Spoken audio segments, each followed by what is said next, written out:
Bonjour et bienvenue, ici Narissa du Sommet de l'Abondance. Aujourd'hui, c'est le 8e jour sur les 10 étapes vers l'abondance, offerte par Wayne Dyer, extraite du livre Le pouvoir de l'intention. Que dit-il, Wayne, dans ce 8e jour, 8e étape?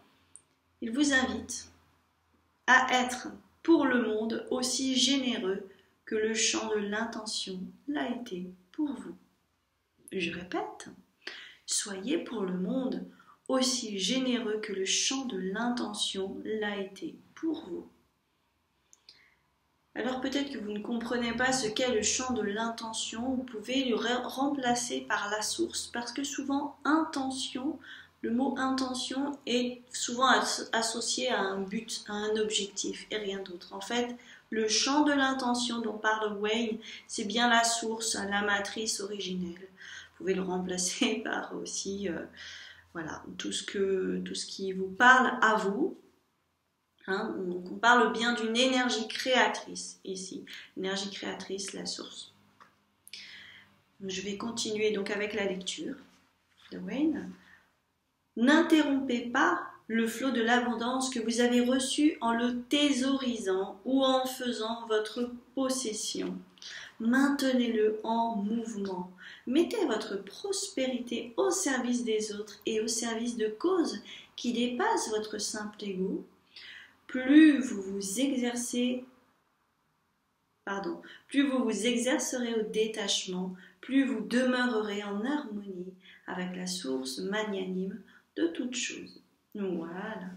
Donc, qu'est-ce que cela veut dire? Cela veut dire, alors ça rentre peut-être en contradiction avec nos habitudes, en thésaurisant, c'est-à-dire en économisant. Et encore une fois, eh bien ici, nous pouvons voir les croyances limitantes, les habitudes limitantes qui font que par souci de pseudo-sécurité, on va économiser, mettre de côté comme des petits écureuils au cas où il nous arrive quelque chose, ou peut-être, bon, si c'est dans un but d'acheter quelque chose, une maison, si vous avez vraiment un but précis, c'est très bien, je pense, mais si c'est pour économiser au cas où il vous arrive quelque chose, là, eh bien, vous, inconsciemment, vous connectez avec vos peurs du manquer à un moment donné. Comme si, s'il vous arrivait quelque chose, vous n'auriez pas recours à ce moment-là. Pardon, donc, vous avez vos petites économies. Alors, c'est très bien, on va dire, d'être prudent, mais la prudence, qu'est-ce qu'elle cache derrière? Encore une fois, la prudence, elle cache la peur et peut-être une non-confiance à la vie. Donc, une coupure avec, encore une fois, le flux de l'abondance, si vous regardez bien. Si pour vous, c'est juste, si vous êtes encore à ce niveau que vous n'avez pas forcément confiance en la vie, eh bien, vous êtes en chemin.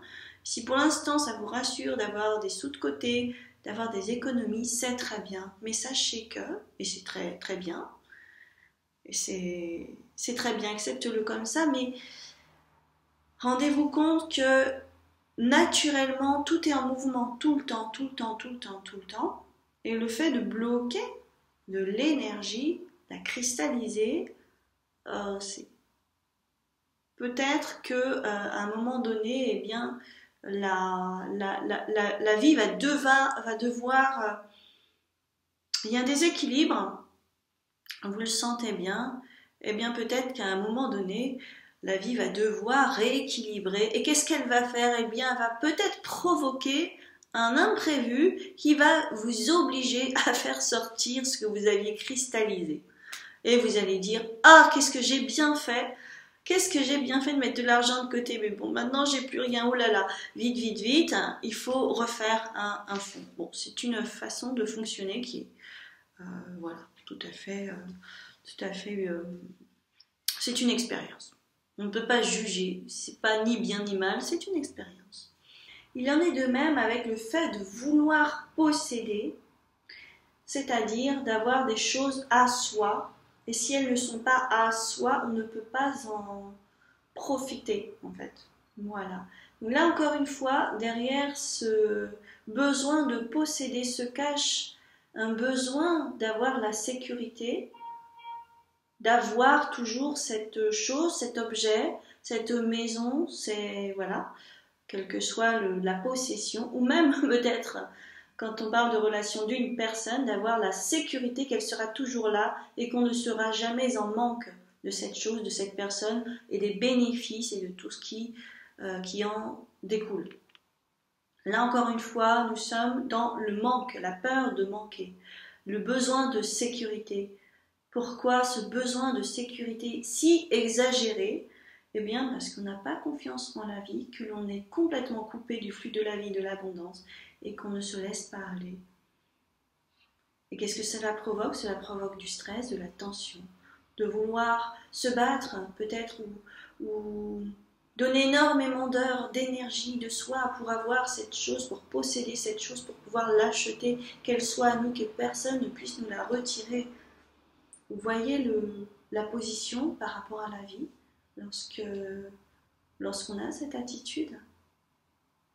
Comment peut-on être dans le flux de la vie, du donner et du recevoir d'une façon fluide alors que l'on s'accroche à des choses, que ce soit des choses matérielles, que ce soit des certitudes?